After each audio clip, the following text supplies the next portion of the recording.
지금 이 시기 관심을 기울여야 할 교통 이슈 짚어드립니다. 한 주간의 교통 이슈.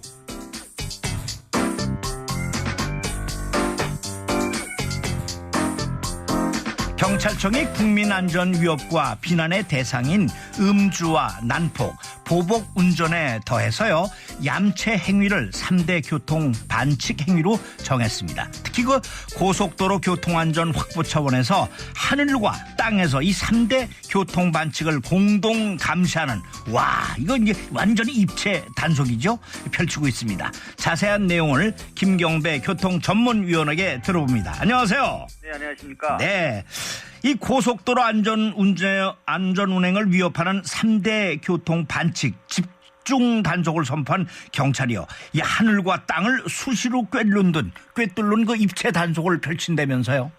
그렇습니다. 자발적 대형사고 유발 위험이 큰 음주운전 색출은 요금소와 휴게소를 30분 단위로 이동하는 주야간 스팟 이동 단속을 하고요. 또 버스 전복을 야기시킨 그 끼어들기 같은 고비난성 행위도요. 이런 행위도 주목받는 그 얌체 운전과 난폭 운전도 같은 대상이 됩니다. 특히 난폭과 얌체 운전은 지난해 사고 예방 효과가 컸다고 판단되는 암행 순찰자 21대를 투입하게 됩니다. 네. 주말에는 말씀처럼 암행 순찰자에게 그 제공권을 보조하는 경찰 헬기 12대와 드론 2대가 합사해서 지공 입체 단속을 펼치면서 법규 준수와 안전운전을 유도하게 됩니다. 이 주말에 고속도로 상공을 누비는 경찰 헬기 12대는 좀 높게 이렇게 비행을 하겠죠. 하지만 2대의 드론은 휙 날아다니면서 운전자 확인이 가능한 그 저공 비행을 하겠네요.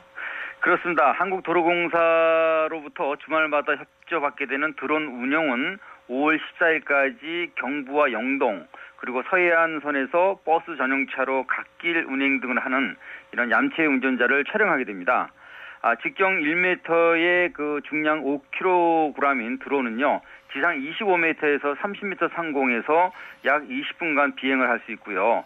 최대 원격 조정 거리는 1km 범위라고 하는데요. 네. 저상 비행과 또 360도 회전되는 3,630만 화소 카메라가 장착되어 있기 때문에 위반한 운전자의 얼굴도 식별이 가능하다고 합니다. 네, 하여튼 안전운전 해야 되겠습니다.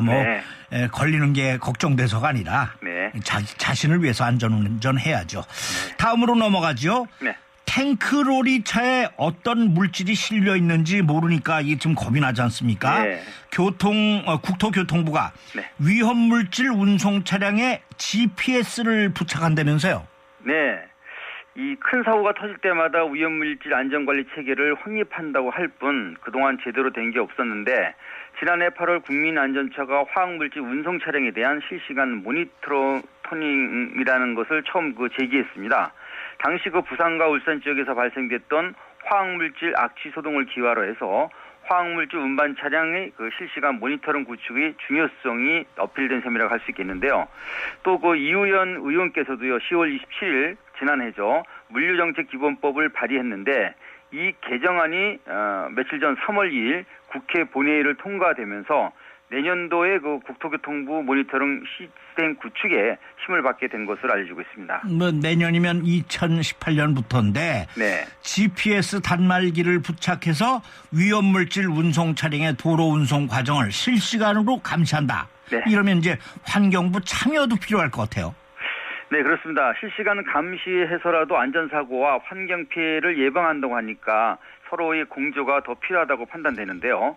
지난해 국민안전처 화학물질 사고 개선에서도요, 하도급 업자에 대한 안전정보 제공 범위 확대와 개선 이행과 점검 그리고 이런 권고를 국토교통부와 환경부에 의무한 바 있습니다.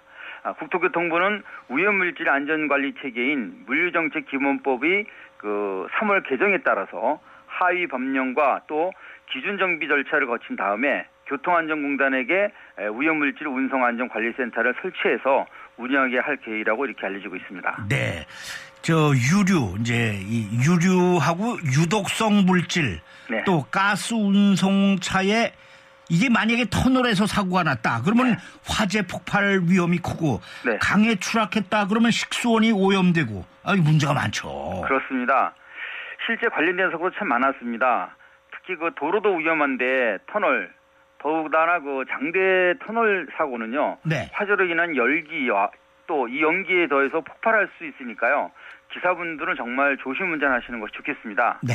300여 대의 그 시범 장착 차량 후에 앞으로 18,000여 대로 확대될 대상 차량은요.